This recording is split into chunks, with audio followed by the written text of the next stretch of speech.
Mateus 26, 31. Diz assim a palavra do Senhor. Todo mundo achou? Amém. Vou esperar todo mundo achar. Então Jesus lhes disse: todos vocês esta noite vão se escandalizar em mim, pois está escrito: ferirei o pastor e as ovelhas do rebanho se dispersarão. Todavia, depois que eu ressurgir, irei diante de vós para Galiléia.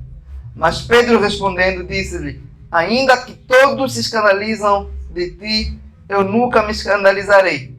Disse-lhe Jesus: em verdade te digo que esta noite, antes que o galo cante 3 vezes, me negarás. Respondeu-lhe Pedro: ainda que seja necessário morrer contigo, de modo algum te negarei. E o mesmo disseram todos os discípulos. Amém? Esse texto é bem conhecido. Vemos Pedro fazer uma declaração.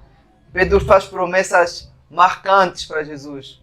Pedro diz que ainda que todas as pessoas negassem Jesus, ainda que fosse necessário com que Pedro, morresse por Jesus, Pedro morreria. E Pedro faz essa declaração, essa promessa para Jesus, confiando na força do seu poder, do seu braço. Ele promete, ele fala assim: Jesus, ainda que seja necessário morrer por ti, eu morrerei. Ele fala isso com sinceridade. Pedro não está falando isso emocionado, não. Ele não está a mentir. Ele está sendo sincero. E Pedro conhecia Jesus Cristo. Em Mateus 19, 27, diz assim: então Pedro manifestou-se dizendo: veja, nós deixamos tudo e te seguimos. O que será de nós sem ti? Pedro havia deixado toda a sua vida errada para seguir Jesus. Deixou tudo que não agradava ao Senhor para segui-lo. Então estamos a ver palavras de um homem que tinha renunciado absolutamente tudo para seguir Jesus Cristo. Ele havia aprendido todos os seus ensinos. Pedro era um pregador do Evangelho. Pedro, podemos dizer que era o apóstolo líder dos demais. A pessoa que tinha mais ousadia, se podemos assim falar. Em Mateus 16, 18... Jesus fala assim: olha, eu te digo que tu és Pedro, e sobre essa pedra eu edificarei a minha igreja, e as portas do inferno não vão prevalecer contra ela. Uma vez Jesus perguntou para todos os discípulos, dizendo: o que as pessoas dizem de mim? Ninguém tinha nenhuma resposta. Apenas Pedro disse: tu és o quem? O Cristo, Jesus. Só Pedro. Então Jesus disse assim: olha, Pedro, o que tu falas agora não foi a carne nem sangue que te revelou, foi o meu Pai. Você recebeu uma revelação do céu. Pedro viu a glória de Deus. Pedro estava no monte com Jesus. Ele viu Jesus sequer transfigurando. Ele viu Jesus resplandecendo. Ele viu a glória de Deus. Vemos Pedro uma vez vindo cobrar imposto para Jesus. E Jesus estava sem dinheiro para pagar imposto. Ele manda Pedro pegar o dinheiro na boca do peixe. Está em Mateus 17, 27, Pedro conhecia Jesus, Pedro tinha amor por Jesus. Pedro é o discípulo que teve experiências com Jesus que talvez os outros não tinham. Pedro é o único discípulo que andou sobre as águas mesmo. E quando ele faz essa promessa para Jesus, ele sabia do que estava a dizer. Ele não era um homem não era um jovem emocionado. Então, e Pedro ele fala: todos podem te negar, mas eu não. Eu teria o coragem de morrer por ti. Pedro diz isso até que um dia Cristo permitiu que ele passasse por provação. A gente deve ter cuidado com as coisas que fala. Deus pode te testar para ver se é verdade mesmo. E em Mateus 26, no versículo 28, diz assim: contudo, Pedro seguiu Jesus de longe até o pátio do sumo sacerdote. Entrou, sentou-se junto dos guardas para sondar qual era o fim daquela ocorrência. Pedro amava Jesus Cristo. Pedro não é alguém que abandonou Jesus. Ele viu que estavam a levar o seu mestre e Pedro começou a seguir Jesus à escondida. Ele seguia Jesus. Ele estava observando, à distância. No capítulo 26, no verso 69 de Mateus, se vocês puderem me acompanhar. Ora, Mateus 26, 69. Ora, Pedro estava sentado fora do pátio, e aproximou-se dele uma criada que disse: tu também estavas com Jesus o Galileu. Mas ele negou diante de todos, dizendo: não sei o que dizes. E saindo ele para o vestíbulo, outra criada o viu e disse aos que ali estavam: este homem estava com Jesus o Nazareno. E ele negou outra vez e com juramento disse: não conheço tal homem. E daí a pouco aproximou-se os que ali estavam, disseram a Pedro: certamente tu também és um deles, pois a tua fala te denuncia. Então Pedro disse: juro que não conheço esse homem, que Deus me castigue se eu não estiver dizendo a verdade. Naquele instante o galo cantou. Você está a ver a coragem de Pedro? Fala, que Deus me castigue, eu juro. Eu não sei quem é esse homem, que Deus me mate, que cai um raio do céu se eu conheço esse homem. Não sei quem ele é.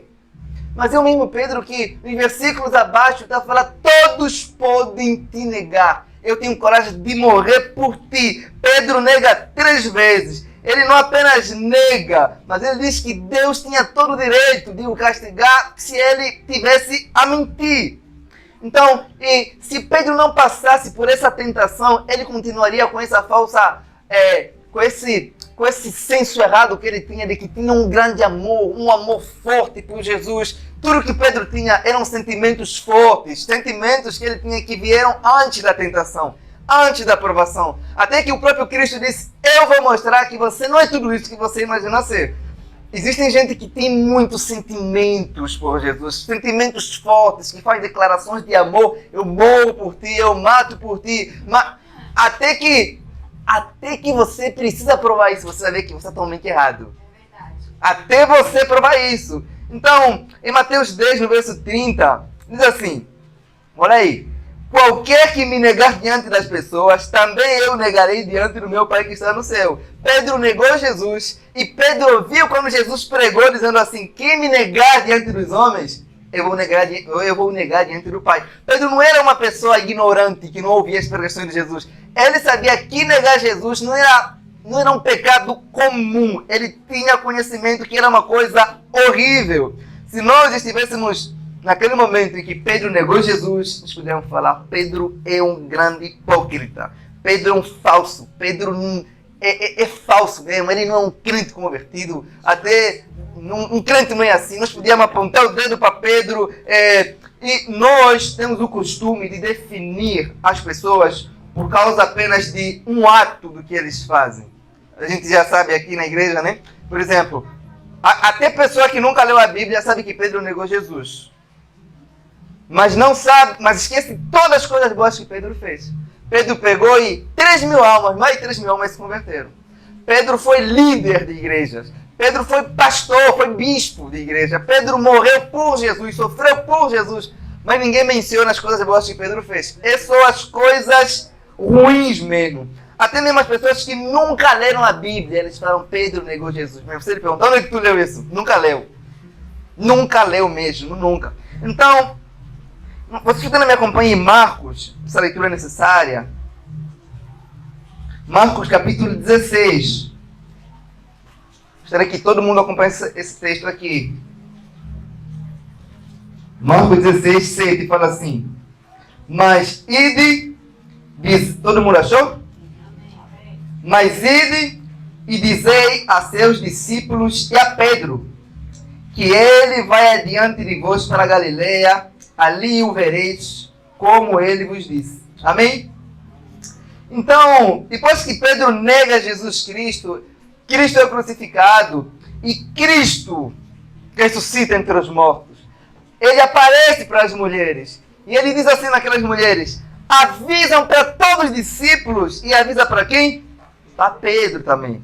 Ele não disse avisa aos discípulos e a João, que eram o discípulo do amor. Não disse para avisar os discípulos e a Tiago. Ele fala para Pedro, porque havia algo em Pedro que o diferenciava dos demais discípulos.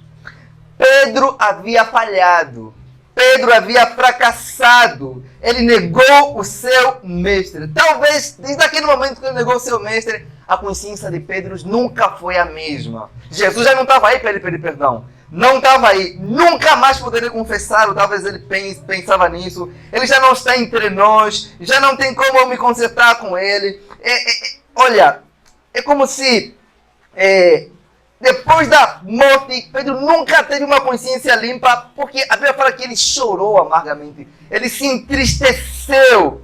Imagina Pedro, o que farei agora? Se você fere alguém que está vivo, você pega contra alguém que está vivo, você ainda pode ir lá e pedir perdão. Só que Pedro já não tinha esse poder, porque Cristo já havia sido morto. Então, nunca mais me atreverei até ele. Talvez Pedro pensava, embora Jesus me ama, eu sei que provavelmente ele já não me tem como um discípulo, porque ele disse que aquele que me negar diante dos homens, será negado diante do meu Pai. Então, Pedro se sentia tão acusado que voltou na sua antiga profissão. Ele realmente voltou. Está em João 21:3. Ele tinha vergonha. Então esse texto aqui, essa frase aqui, dizer aos discípulos e a Pedro, é como se ele quisesse deixar claro isso para aquelas mulheres, né, que avisassem para Pedro que apesar dele ter falhado, dele ter pecado, ele ainda era um discípulo de Jesus Cristo. Aquela mensagem significava muito para Pedro. Talvez Pedro em algum momento, se ouvisse essa mensagem, por exemplo, que as mulheres tinham que trazer, tipo, avisa aos discípulos que eu vou até eles, Pedro não poderia se incluir nisso, porque ele havia falhado. Mas quando ele ouve, e a Pedro, ele fica constrangido, é como se o único pensamento que tivesse na cabeça do mestre naquele momento era o pensamento de Pedro. Era Pedro, como é que Pedro está se sentindo nesse momento? Essa frase e a Pedro é como se ele dissesse, fale para Pedro não ficar assim, não se acusar, não se sentir assim. Fale que eu também ressuscitei por causa dele e quero me manifestar nele, quero ir até ele. Apesar dele ter falhado, ele ainda é meu discípulo. Essa palavra, a Pedro, não tinha nenhum significado na vida de João, na vida de Tomé, na vida de Tiago, porque esses não haviam falhado com o mestre. Mas Pedro havia negado ele publicamente. Então, imagina Pedro receber essa mensagem das mulheres, dizendo assim, olha, Pedro, o Senhor está vivo. Ele mandou avisar especialmente para você. Ele falou todos os discípulos, mas ele mencionou somente o seu nome. Que ele vai ter com vocês, ele quer encontrar com você e que você não precisa ter vergonha. Ele não vai acusar você. Se o Senhor não tivesse mencionado isso, talvez Pedro estaria com vergonha, com medo de... Sabe quando você faz uma coisa muito errada mesmo? Você tem medo de se encontrar com alguém? Pedro estaria assim. Às vezes nós, como Pedro, quando falhamos contra o Senhor, nós temos tendência de abandonar o Senhor, de voltar às nossas antigas práticas, de nos cobrarmos às vezes mais do que o próprio Deus nos cobra. Quando nós fracassamos em algum momento da nossa vida, nós pensamos que o amor de Deus por nós também fracassou, que Deus vai nos tratar conforme nós o tratamos. O apóstolo Paulo diz para Timóteo o seguinte, se nós formos infiel, ele permanece fiel porque não pode negar-se a si mesmo. Pedro era um homem íntegro e piedoso, mas apesar de ser um homem íntegro e piedoso, ele era apenas que homem. E como homem, mesmo com esse título de apóstolo que ele tem, mesmo com todas as experiências que ele tinha, ele ainda era homem, estava sujeito a falhas. É isso que eu falo aqui para os irmãos. Homens de Deus, eles são apenas homens. Eles vão falhar com você em algum momento. Se não falharam, eles vão falhar com você. Eles podem ferir você. Eles podem cometer coisas escandalosas por causa do medo, assim como Pedro cometeu. Então, por isso que não podemos colocar a nossa fé, expectativa a nenhum outro ser que não seja Cristo. Só Ele é perfeito. Só Ele nunca vai falhar conosco. Você imagina um pastor de uma igreja, um líder de uma igreja, vai negar Cristo publicamente? Como é que nós pessoas vamos se sentir? Nós vamos apontar o dedo e falar, eu sabia. Não é crente. Você poderia me acompanhar em João no capítulo 21? Nasceu de novo. Isso aí. A gente podia falar, uma pessoa que nasceu de novo nunca teria coragem de fazer isso. Porque é uma coisa grave isso. Capítulo 21 de João. Capítulo 21 de João.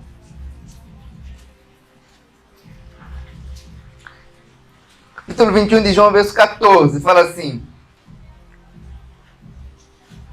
Foi esta a terceira vez que Jesus se manifestou aos seus discípulos, depois de ter ressurgido dentre os mortos. Depois de terem comido, perguntou-lhe Jesus a Simão Pedro.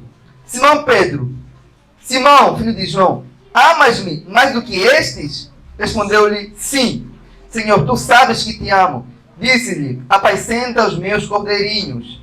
Verso 16. Tornou-lhe a perguntar-lhe: Simão, filho de João, amas-me? Respondeu-lhe: Sim, Senhor, tu sabes que te amo. Disse-lhe: Pastoreia as minhas ovelhas. Perguntou-lhe pela terceira vez: Simão, filho de João, amas-me? Entristeceu-se Pedro por ter lhe perguntado pela terceira vez: Amas-me? E respondeu-lhe: Senhor, tu sabes todas as coisas. Tu sabes que te amo. Disse-lhe: Apacenta as minhas ovelhas. Quando Jesus ele ressuscita dentre os mortos, ele vai diretamente para o discípulo que o negou. E ele fala: Pedro, você me ama, apacenta. Eu creio que todas as pessoas que estavam aí, os demais discípulos, ficaram meio que se perguntando como pode. Por que ele não dá essa função, esse ofício de apacentar o rebanho do Senhor a João, que não o negou, a Tiago, que sempre se manteve fiel ao Senhor Jesus Cristo, a Bartolomeu? Não, ninguém. Apenas Pedro. Deus tinha um propósito com Pedro. Então, olha, e quando Cristo pergunta para Pedro se ele o amasse, se ele o amava, essa pergunta era pública. E tinha muita gente vendo aquilo. Todos os discípulos estavam aí. Porque o pecado de Pedro também era público. E Jesus queria tornar público que Pedro havia sido restaurado. Que mesmo Pedro ter falhado lá atrás, o propósito de Cristo com ele não havia mudado, não havia anulado. Então essa pergunta pública é para validar o respeito dele diante das pessoas. De modo que as pessoas não pudessem olhar para Pedro como se fosse apenas um homem que negou Jesus Cristo. Então, e o requisito para Pedro voltar no ministério que ele tinha é o amor ao Senhor. Ele fala: tu me amas? Ele não pergunta assim: olha, tu me admiras? Ele pergunta: tu me amas? É uma condição para alguém apacentar o rebanho de Cristo. É o amor que tem pelo pastor. As ovelhas são de Cristo. Então, aquilo que Pedro fez não fez com que Jesus mudasse o propósito dele na vida de Pedro. Pedro ele me representa muito, irmão. Imagina se... Eu não sei se você se identifica com qual apóstolo, né? Mas olhando bem para a sua vida e olhando bem para a vida de Pedro, em algum momento você vai se identificar. Na verdade, quando Cristo ressuscita, aparece para os discípulos, Jesus nunca mencionou o fato de Pedro ter lhe traído. Nunca. E toda vez que Jesus conversava com Pedro, Pedro ficava com medo, talvez. Perguntando: será que ele vai lembrar? Será que ele vai mencionar? E Jesus não fica lembrando do nosso passado, pecado passado, que nós não nos arrependemos. Se nós nos arrependemos, ele esqueceu. É a nossa consciência, é Satanás que gosta de nos fazer lembrar dos pecados que o próprio Deus já perdoou.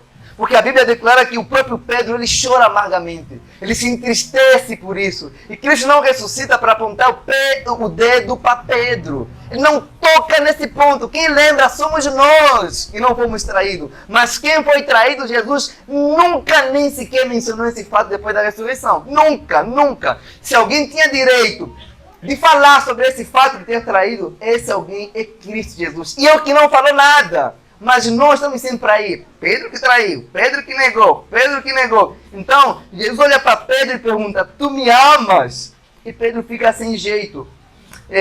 Pedro pensava que Cristo estava fazendo essa pergunta para ele, para lhe fazer lembrar do passado. Talvez em algum momento ele pensou: ele está me fazendo essa pergunta porque sabe que eu neguei.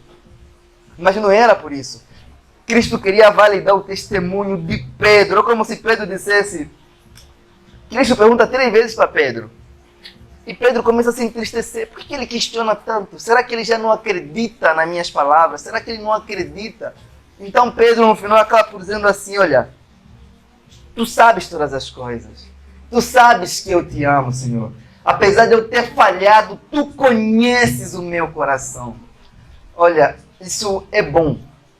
Nós temos um Deus que conhece o nosso coração. Apesar de nós falharmos às vezes, tem momentos que tudo que você vai precisar dizer: Senhor, tu me conheces.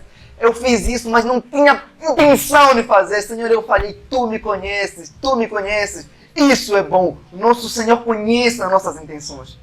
E Pedro disse: Senhor, tu me conheces.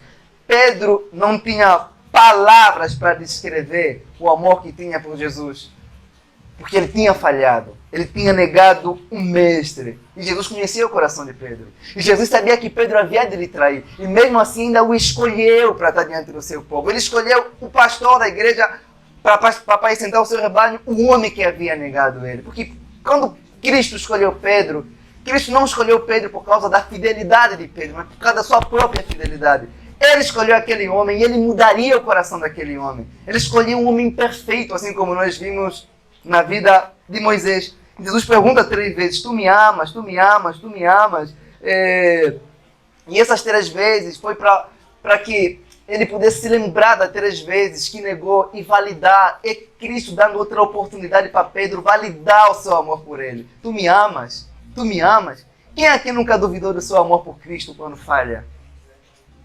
E essa lição o apóstolo Pedro, ele levou para toda a sua vida. Quando Pedro escreve a sua primeira carta, no primeiro capítulo de Pedro, primeira de Pedro, no capítulo 5, no verso 2, ele fala assim: apacentai o rebanho de Deus que está entre vós, não por força, mas espontaneamente, segundo a vontade de Deus, nem por torpe ganância, mas por boa vontade.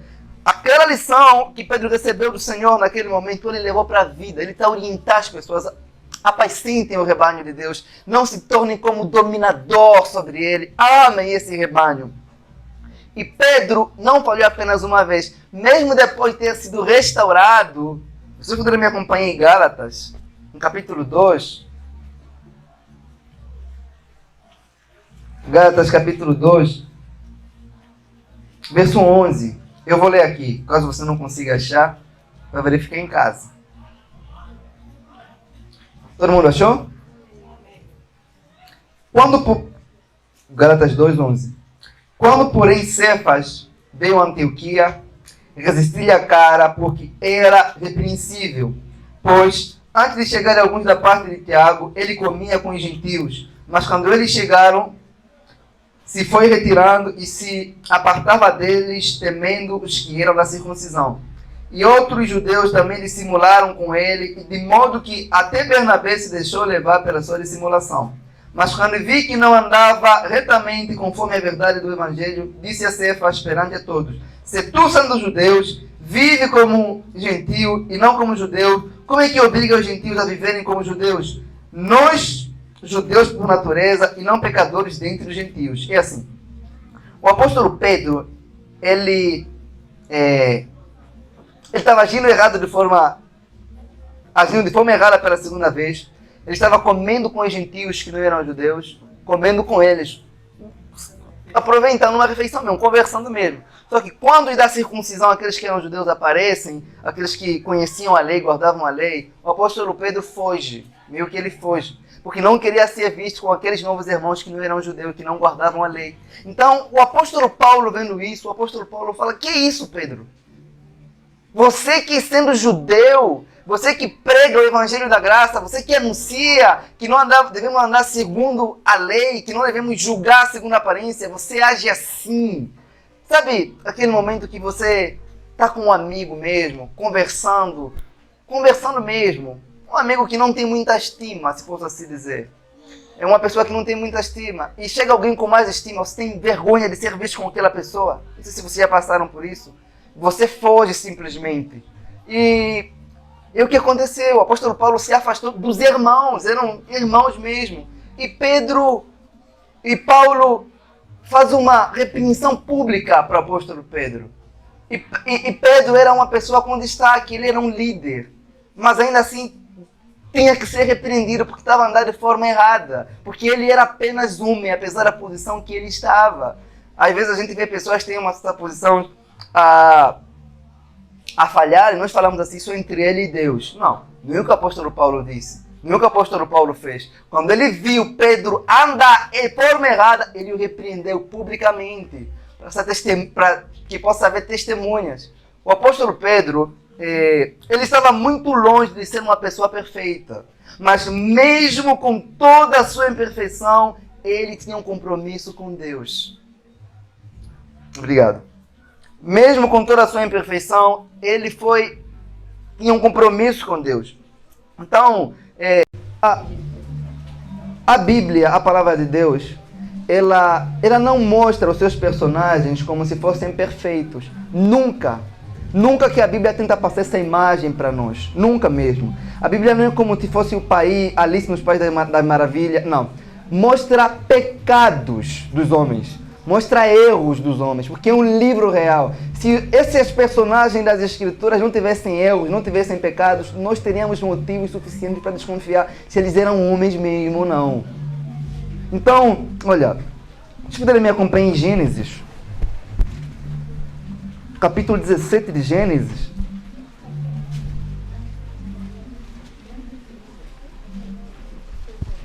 Por mais que aprendamos a admirar homens como Abraão, Noé, os apóstolos, é que a Bíblia não esconde as imperfeições desses homens, os pecados desses homens. Gênesis 17, 1. Sendo, pois, Abraão da idade de 99 anos, apareceu o Senhor a Abraão e lhe disse: Eu sou Deus Todo-Poderoso, anda em minha presença e seja perfeito. Gênesis 20, verso 2 agora. 20, verso 2. E havendo Abraão dito de Sara, sua mulher e minha irmã, enviou Ameleque, rei de Gerar, e tomou a Sara. É assim. Capítulo 17, Deus fala para Abraão: Abraão, anda nos meus caminhos, seja o quê? Perfeito. No capítulo 20, estamos a ouvir Abraão, que ouviu a palavra de Deus, a mentir. Abraão preferiu confiar no poder de uma mentira do que confiar em Deus. Ele havia ouvido a promessa de Deus de que Deus estaria caminhando com ele sempre, em todos os seus caminhos, onde quer que ele fosse. Mas em algum momento ele se esqueceu disto e mentiu, por medo de morrer. O mais humilhante nessa história de Abraão, quando ele mente para esse rei, é que Abraão teve que ouvir um sermão de moralidade numa pessoa que não é cristã. Abraão não tinha necessidade de mentir. Vocês podem ler o verso 9. O rei Ameleque disse a Abraão e perguntou-lhe: que é que nos fizeste? E em que pequei contra ti, para trazer sobre mim o mal, para trazer sobre o meu reino o tamanho pecado? Tu me fizeste o que não se deve fazer. Perguntou-lhe Ameleque a Abraão: com que intenção fizeste isso? Estamos a ver que o pai da fé, Abraão, está levando um sermão do ímpio. Por que você pecou desse modo? Você não apenas pecou, você trouxe pecado aqui em um povo que não tinha Deus, que não tinha reverência a Deus. Pensa numa humilhação. O pai da fé está recebendo um sermão de um descrente mesmo. Por quê? Sabe aquele momento que você faz uma coisa errada mesmo e a pessoa fala assim: você não é da igreja? Você não é. Você está fazendo isso. É justo. Pensa, se desse para Abraão se enterrar, ele poderia se enterrar mesmo. Porque pensa num negócio que fere você, até você. Por isso que eu não vou na igreja. Porque na igreja tem os piores. Eu sabia mesmo. Eu não vou. Então, se é crente é assim, por isso que eu não sou crente. Você não é da igreja? Então, e Abraão não fez isso uma vez, não. Olha o que diz em Gênesis 12, 13.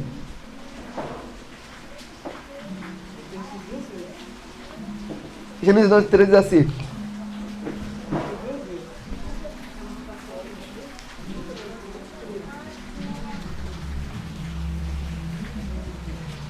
dize, peço-te que és minha irmã, para que me vá bem por tua causa. Abraão não apenas mente, Abraão ensina a sua esposa a mentir também.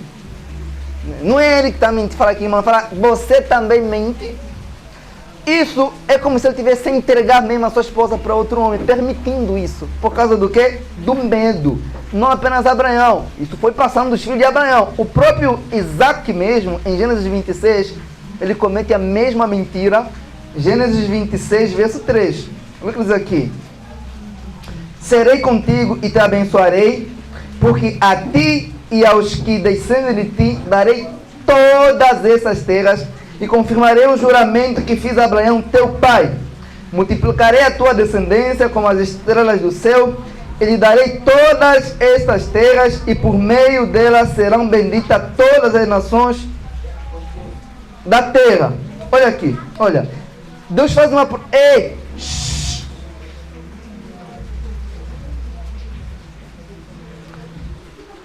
Amém. Então, Deus faz promessa para Isaac. Deus diz que vai abençoar Isaac, vai multiplicar a descendência dele. No versículo abaixo, no versículo 7, capítulo 26 de Gênesis, no verso 7.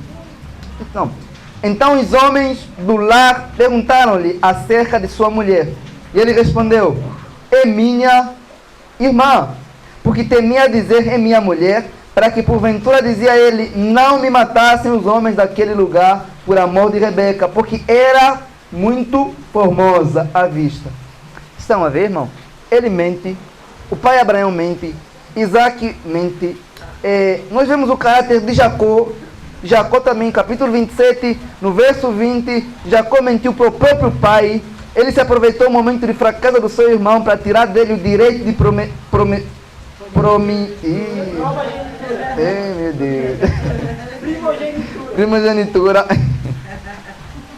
Então, ele aproveitou o momento de cegueira do seu pai para mentir. Ele se passou de Esaú. Ele mentiu em nome de Deus. Ele roubou a bênção de Isaac. Olha, vamos ver que a vida desses homens era marcada de muitas falhas. Mas mesmo Isaac feito isso, quando Deus se aparece para Moisés, ele fala assim: eu sou o Deus de Abraão, eu sou o Deus de Isaac, eu sou o Deus de Jacó. Mas se você olhar para a conduta desses homens, não eram homens perfeitos. É Deus falando: eu sou o Deus de pessoas imperfeitas como você. Amém. Pessoas que falham como você. Eu sou esse Deus. Deus é um Deus de pecadores. Saber que esses homens eram cheios de falhas, mas Deus era cheio de amor por eles, isso nos encoraja a permanecer. Que nós somos amados por Deus, mesmo com essas falhas que temos. Olha, eu falei no início, né? Esses homens não estavam na Disney, viviam no mundo real, com tentações iguais às nossas tentações. Talvez você olhe para o seu coração, você vê muitos erros, você vê muitas falhas, você fala assim: eu não sou um cristão verdadeiro, eu não consigo sentir que sou um cristão, duvido que eu sou um cristão. Por mais que você não fale isso para as pessoas, quando você falha, você se sente assim, você fala: eu não sou, eu realmente não sou. Isso não é algo só que você sente, todo filho de Deus sente assim. Porque ele conhece aquilo que ele deve ser e não consegue ser por causa dos seus pecados. Você não é o único que se sente incapaz, falho, fraco. Você possa olhar para a sua vida e falar assim: graças a Deus que os irmãos não conhecem a minha vida particular. Porque se conhecesse, talvez nem poderiam me chamar de irmão. Não conhecem os meus pensamentos. E Deus, ele não tem nenhum prazer em ocultar as falhas, os defeitos, os pecados desses homens. O que dizer sobre o rei Davi?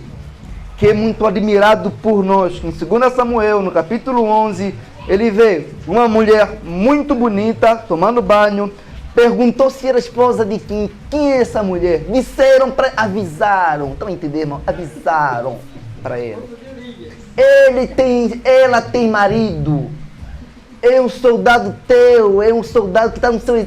O rei Davi sabia o que estava fazendo. Não é que ele caiu, não. Ele sabia o que estava fazendo, a escolha dele. Ele sabia. Não se importou do fato de que aquela mulher tinha um esposo. Não se importou com isso. Mandou buscar aquela mulher para dormir com ela.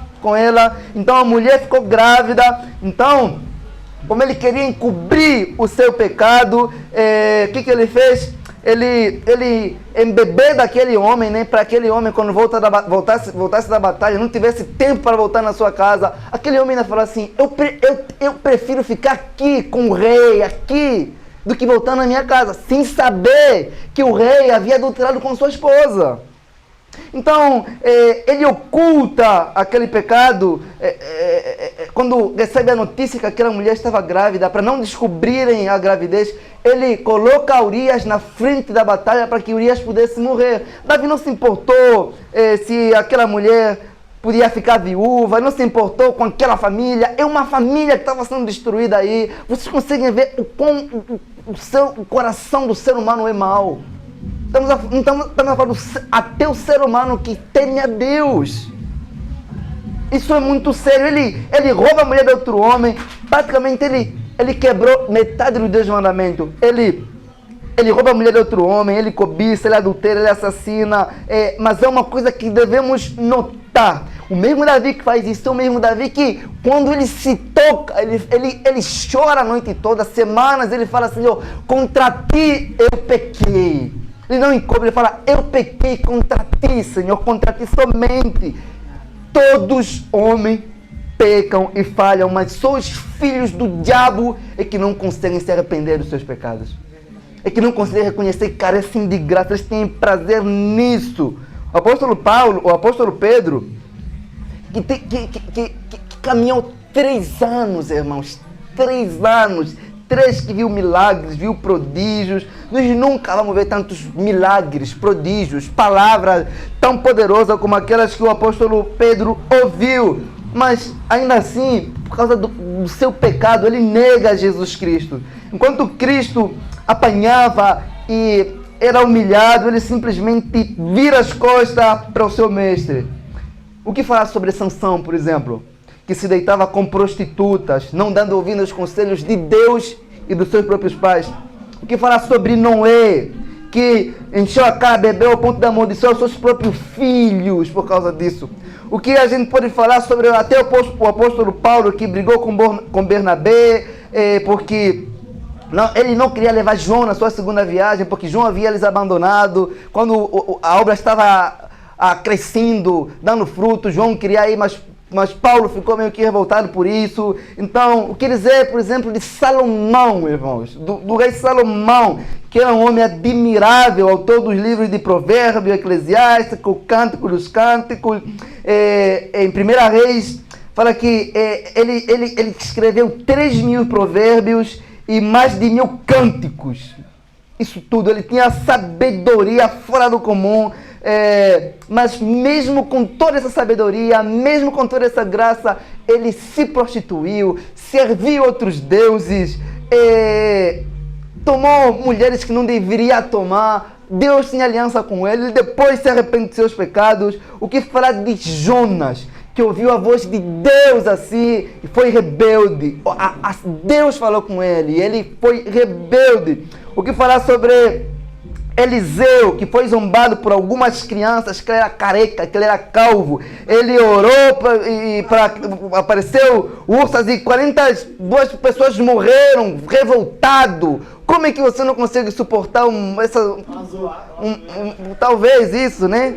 Então, nós olhamos para esses homens que oraram e o mar se abriu, pensamos que eles não tinham as mesmas falhas que as nossas, e nós ficamos com medo de orar para Deus fazer milagre, para Deus fazer prodígios. Nós falamos: não, isso é só com aqueles homens do passado, como se aqueles homens não tivessem as mesmas falhas que nós. Amém. Como se não tivessem a mesma limitação que nós, como se eles tivessem tentações diferentes das nossas. Então, o apóstolo Tiago fala assim, Elias, Tiago 5,17, Elias era homem sujeito às mesmas paixões que nós. Oxe, Elias que orou para não chover 3 anos. Elias mesmo, não. Ele tinha essas limitações, as mesmas tentações que nós. Ele que orou para cair fogo do céu, ele dividiu as águas de um rio, ele orou e ficou 3 anos sem chover. Um dia Elias sobe no monte e desafia 800 profetas. Um homem só. A desafiar um exército todo, caía fogo do céu, matava todo mundo aí. Elias era um homem destemido, até que um dia uma mulher resolveu ameaçar ele. Aquele homem forte mesmo, que enfrentava 800 homens, quando viu a ameaça de uma mulher, pediu para Deus lhe matar, falou: Deus, me mata. Eu sou o único profeta que sobrou. Você vê, um homem que enfrenta um exército para fugir à ameaça de uma mulher. Então ele começa a pedir: Deus, me mata, porque já não aguento mais. Então, nós não somos únicos que quando temos dias ruins, queremos morrer. Elias estava aí: Deus, me mata, me mata. O próprio Jonas também, descontente: por Deus, me mata, eu já não suporto mais isso. Então, você não é o único, irmãos, que quando olha para algumas pessoas, às vezes fica que quando vê pessoas com coração duro, você fala assim: esse aqui não crê. Não tem jeito mesmo. Jonas também era assim. Olhava para aquela cidade e falava: Deus, sei que tu és misericordioso, mas esse aqui não tem jeito. Deus que me perdoe, mas esse aqui não tem jeito. Você não é o único, às vezes, quando está no meio de pessoas que têm uma certa posição, fica com vergonha de falar o evangelho. Pedro também estava assim. Você não é o único que às vezes duvida de alguma aparição sobrenatural. Vemos Tomé, que andou com Jesus, também estava assim, com essa dúvida do poder poderoso de Deus. Então, os tempos podem mudar, isso é diferente. Mas as nossas fraquezas são sempre as mesmas. Você nunca vai enfrentar uma fraqueza, uma tentação que nenhum servo de Deus já tenha enfrentado no passado. Você nunca vai enfrentar uma coisa nova. Tudo que você enfrenta hoje, os nossos irmãos lá enfrentaram no passado. Eles tiveram um triunfo. Alguns caíram, outros se arrependeram, mas todos alcançaram graça. Isso é um lembrete para nós todos aqui, irmão. Nós somos um bando de imperfeitos, fracos e que seremos salvos somente pela graça de Deus. Não tem alguém que vai bater no peito e falar assim, não, eu cheguei aqui por causa dos meus méritos, não. Tudo é graça. Aí pessoas que estão no céu, não tem ninguém se gabando e falar assim, não, eu mereço. Ninguém. O único homem que achou que poderia falar isso, que merece alguma coisa, que guarda a lei, Deus lhe permitiu que provasse isso. Aquele jovem falou, eu guardo toda a lei. Até que Cristo falou assim, uma coisa te falta. Vende aí os teus bens. Vende. É por isso que eu falo, cuidado com as coisas que você promete para Deus. As coisas que você fala que você pode fazer. Deus vai te colocar numa situação para te provar, para falar se realmente você pode. Então cuidado, irmãos. Cuidado mesmo.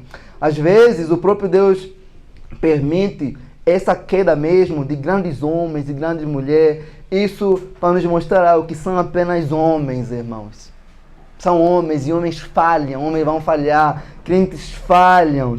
Os filhos de Deus, eles são diferentes em vários aspectos, mas eles têm uma coisa em comum, todos são falhos, todos serão salvos pela graça. Eu mesmo não consigo me surpreender como é que as pessoas ficam assustadas quando vêm pessoas na igreja, fulano é hipócrita, fulano é assim, você que fazia coisa errada está na igreja, mas se a pessoa não estiver aqui, vai estar mais aonde? Todos nós estamos aqui por um único motivo, somos maus. E, então isso não poderia nos assustar quando você vê que o seu irmão falhou. Isso, o que ia me preocupar, eu falo, esse irmão aí nunca falhou, tá muito bom. Mas quando você vê um irmão falho, fraco, confessando os seus pecados, você deve olhar e se identificar, falar, não, eu não sou sozinho afinal. Tem alguém que enfrenta as mesmas dificuldades. Então essa reunião de igreja, você encontra um irmão fraco, o irmão falhou, você não deve se surpreender, porque ele está aqui justamente para buscar graça. Ele não está aqui porque é perfeito. Ele está aqui porque ele reconhece que precisa de graça. Mas não é isso, as pessoas do mundo às vezes falam, na igreja tem os piores. Isso não me assusta, não. Tem lugar para mais um. Tem lugar para mais um. Amém. Vocês são os piores. Isso me faz valorizar a graça, porque até as pessoas do mundo reconhecem que somos os piores, mas Cristo ainda assim nos escolheu.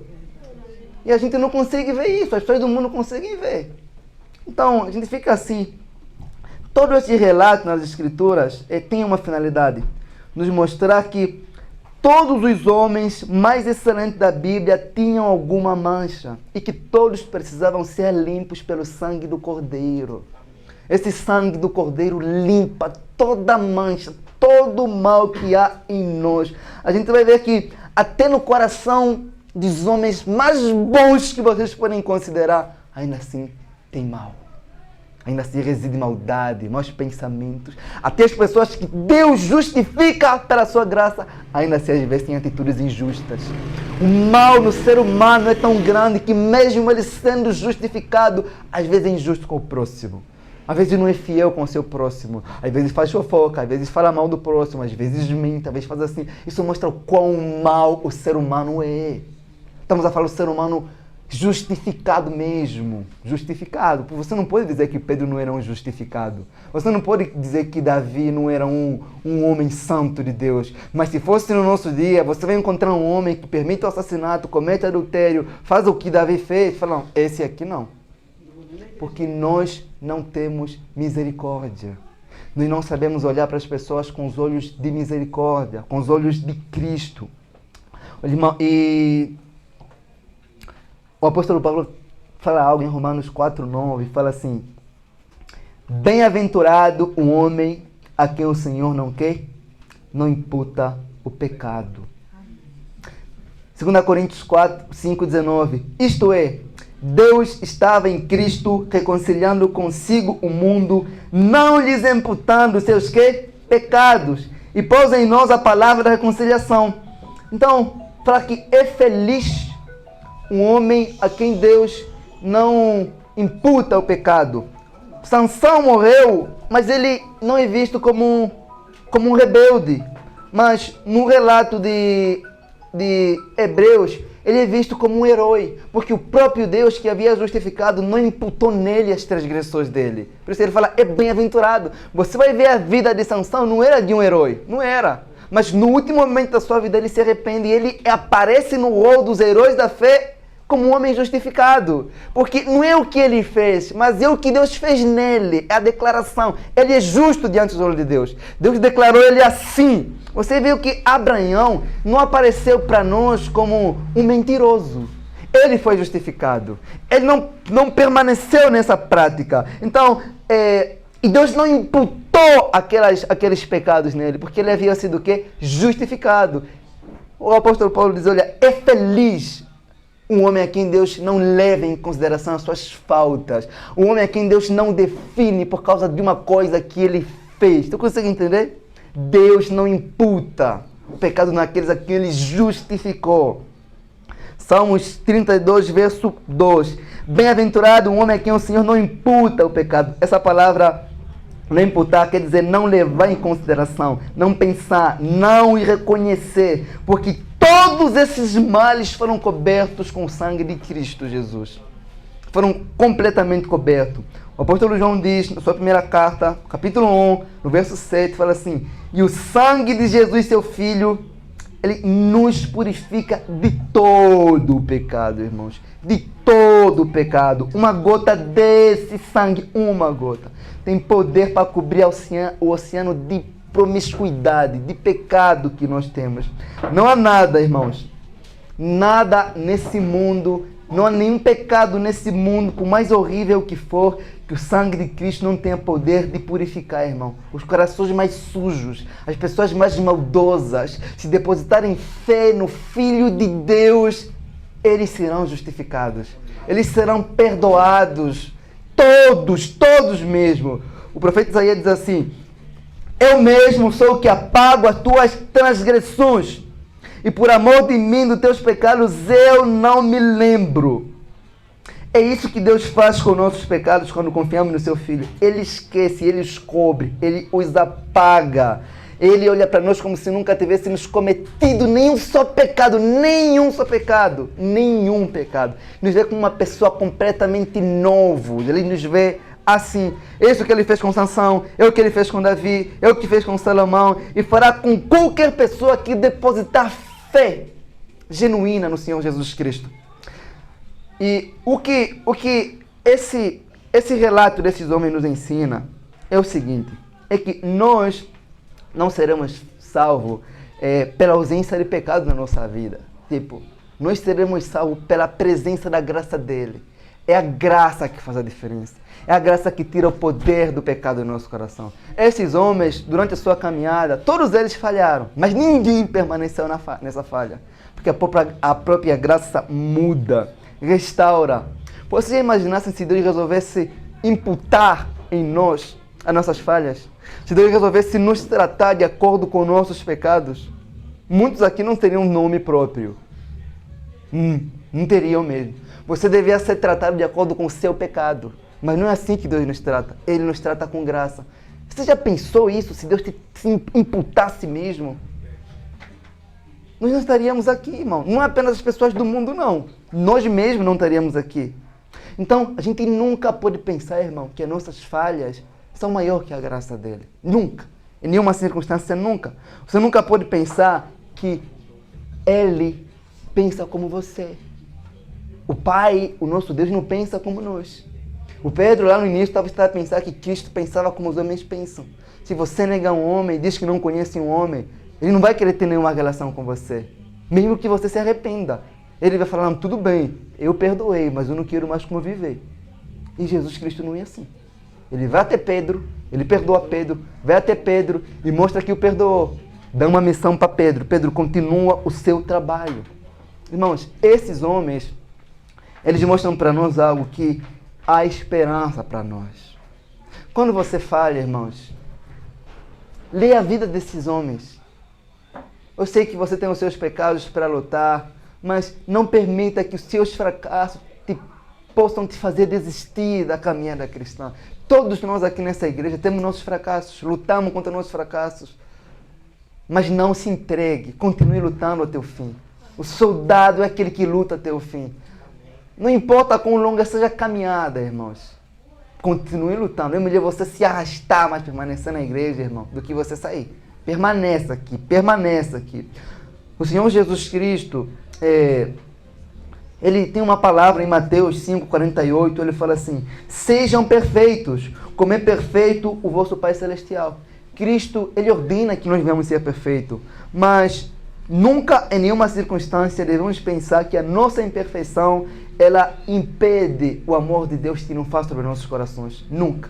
Ele exige. Fala, seja perfeito como o vosso Pai é perfeito. Mas as nossas falhas não podem nos fazer pensar que Cristo não nos ama. Você é amado por Deus, mesmo com todas as suas falhas, mesmo com todos os seus pecados, se você estiver lutando contra eles, irmãos. Isso é maravilhoso, irmãos. E a igreja, ela não é um lugar de gente perfeita, irmão. É lugar de pecadores arrependidos, irmãos. Esse é o lugar. Esse é o nosso lugar. Se você é um pecador arrependido, está travando os seus pecados, está lutando contra eles, acredite, você está no lugar certo. Glória a Deus. Às vezes, Satanás, ele nos exige mais do que o próprio Deus. Quem aqui, quando comete uma coisa errada, não começa a se acusar? Eu não sou um crente. Eu não quero mais orar. Eu não quero mais ir para a igreja. Se ser crente é assim, eu não vou conseguir. Às vezes, essas exigências não é Deus que faz de você. Deus diz assim, olha, se alguém pecar, se alguém falhar, nós temos um advogado para com Deus, a saber quem? Obrigado, irmã. Jesus Cristo. Então, irmãos, não permite que as suas falhas te afastem do Senhor. Não permite, não permite. Permaneça firme, irmãos. Eu desejo encorajar vocês, permaneça firme. Durante a caminhada, muitos se acham mais indignos de todos, irmãos. Às vezes a pessoa que se acha mais indigno, às vezes é a melhor pessoa da igreja. Só que não sabe os pecados das outras pessoas. Talvez se um irmão contasse para você as dificuldades dele, você podia falar, não, calma, meu irmão está mal, mas pelo menos eu estou melhor que ele. Eu estou tão mal assim, né? Então, é verdade, irmãos. É isso, irmãos. Então, irmãos, a gente deve permanecer na caminhada. Não desistam, irmãos. Esses homens aqui não desistiram. Judas pecou e foi se suicidar, porque ele era o filho da perdição. Não aconteceu com Pedro, ele não foi se suicidar. Não aconteceu com Davi, não foi se suicidar. Não aconteceu com o pai Abraão. Todos eles permaneceram confiando na misericórdia divina, confiando na graça, que a graça tem poder. Ele perdoa, irmãos. Ouvir essa palavra nesse momento, que você não fez uma coisa muito errada, você fala amém. Mas quando acontecer uma coisa na sua vida, você vai ficar como Pedro. Você vai voltar na sua atividade antiga, vai pensar que Jesus não vai te perdoar, mas não age assim, irmãos. Amém? Amém. Essa noite eu quero convidar você a fazer uma reflexão dentro de você. Essa palavra não dá em nós a liberdade de pecar, muito pelo contrário, nos dá a força de lutar contra os nossos pecados. Porque todos esses nomes que eu mencionei aqui são homens que falharam, mas que não permaneceram nas suas falhas. Eles se arrependeram. Porque onde o pecado é perdoado, o pecador é transformado também.